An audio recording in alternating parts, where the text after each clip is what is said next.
The initial assessment done by My Aged Care will usually do that process.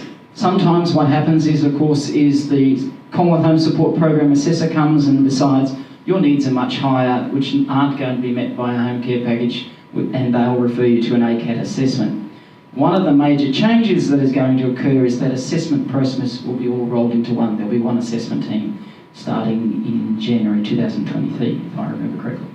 So it's about understanding what your needs are now and how complex they are. Did you want to make a comment? I was just going to say, usually if you're over 65 and you request a RAS assessment, a regional assessment, that's for very much entry-level assistance in the home. The ACAT assessment is when you actually have a higher level of need, and it's also important if somebody has informal carers who are helping or a service package in the home, but then at some point respite needs to be accessed. And so a GP will often be able to recommend to My Aged Care to get it done, but a family member can, or you can yourself. But it's about accessing a greater level of care so that you can remain in your home independently for longer.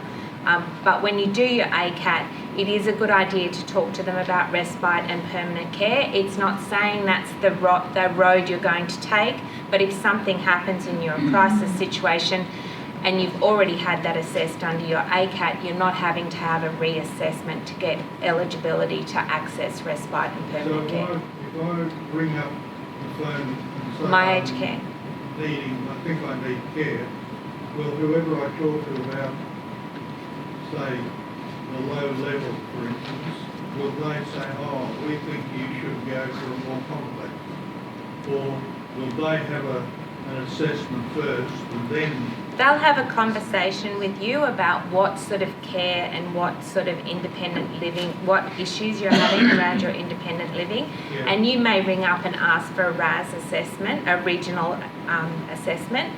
And they may say, well, actually, from the conversation we're having with you, it would be more appropriate for you to have an ACAT assessment, which just gives you the ability to go onto that national queue.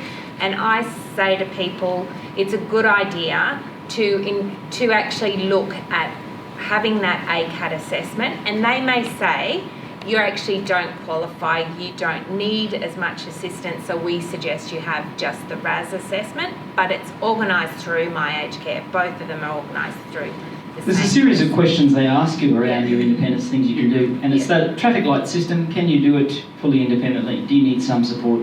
Do you are unable to do? And so they take you through those questions, and that helps determine what's the most appropriate service for you.